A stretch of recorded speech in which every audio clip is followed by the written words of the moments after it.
Welcome dear friends once again. Or in the previous video we discussed about the quota sampling और उसके merits and demerits को भी हमने देखने का प्रयास किया। और आज हम डिस्कस करेंगे कन्वीनियंस सैम्पलिंग और उसके मेरिट्स और उसके लिमिटेशंस डिमेरिट्स को भी हम देखने का प्रयास करेंगे। तो एक बार मैं पुनः रिमाइंड कर दूं कि इस वीडियो के बनाने का पर्पस क्या है। हमारे वो बच्चे जिनको घर पर रीडिंग हैबिट्स नहीं है, बिल्कुल नहीं पढ़ते हैं, तो ऐसे बच्चों के लिए मैंने प्रयास किया है कि लाइन बाय लाइन रीडिंग की कुछ व्यवस्था की जाए। तो let us start this new video on convenience sampling.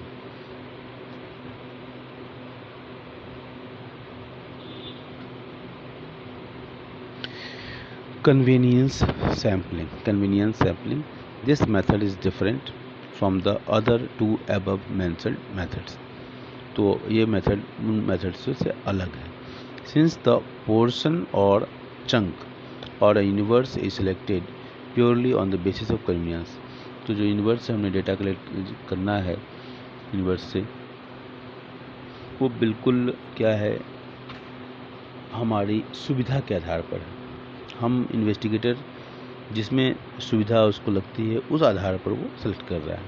तो इसमें जब अपनी सुविधा है तो इसमें बायसनेस की पूरी संभावना होगी, वो हम आगे देखेंगे मेरिट्स एंड डिमेरिट्स में। For example, for studying the eating habits of school children, the investigator may select a school और स्कूल्स इन द नेबरहुड। आसपास के स्कूल को चूज कर सकता है। उसको अगर स्टडी हैबिट्स का पता लगाना है तो आसपास के स्कूलों में वो घूम गया, वो पता कर लेगा वहाँ से, because it is convenient for him. तो ये उसके लिए सुविधाजनक है क्योंकि ज़्यादा दूर नहीं जाना पड़ेगा, ठीक है, for him to go to the schools. This method is used when universe is not well defined और the sample unit is not clear. ये मेथड तब यूज किया जाता है when universe is not well defined, तो हमारा जो वो बिल्कुल सही रूप से परिभाषित नहीं किया गया है कि यूनिवर्स क्या होगा, किस एरिया में करना है ना। और the sample unit is not clear, और सैम्पल यूनिट भी क्लियर नहीं है। सैम्पल किस तरह का सैम्पल लेना है, क्या सैम्पल के लिए क्या गाइडलाइंस है। For complete source list is not available, और चूँकि कंप्लीट जो सोर्स है पूरा यूनिवर्स का लिस्ट नहीं है। अब ये यूनिवर्स कुछ भी हो सकता है, rural area, urban area, rurban area, है ना, ट्राइबल एरिया, कुछ भी हो सकता है। तो वो क्लियरिटी नहीं है यूनिवर्स के रूप में। The samples may be obtained from easily available list, इसलिए हमने जब इस तरह कोई गाइडलाइंस नहीं है तो हमने जो भी हमारे पास लिस्ट है उसमें हम अवेलेबल जो लिस्ट है उस पर हम करते हैं, इसका प्रयास करते हैं। Such as telephone directories, automobile registrations etcetera. हम क्या करते हैं, सैम्पल्स में भी obtained from the easily available list, जो भी हमारे पास अवेलेबल लिस्ट है। हाँ, जैसे अवेलेबल लिस्ट क्या हमारे पास, टेलीफोन डायरेक्टरीज आसानी से उपलब्ध है, automobile registration etc. It is often used for pilot surveys as the units of a sample can be easily located and contacted by the investigator. It is often used for pilot survey, ये pilot survey के लिए इसको use किया जाता है। as the units of sample का जो unit है can be easily located, वो easily लोकेट किया जा सकता है, and contacted by the investigator, और वो इन्वेस्टिगेटर के द्वारा वो उससे कॉन्टेक्ट किया जा सकता है, उसका पता लगाया सकता है, उससे चर्चा की जा सकती है उसके, ठीक है। इसके बाद उसके मेरिट्स क्या हैं हमारे कन्वीनियंस सैम्पलिंग के। This method is economical in terms of time, money and efforts involve. The unit of the sample can be easily contacted by the investigator. And limitations क्या है, the results obtained by this method are not satisfactory.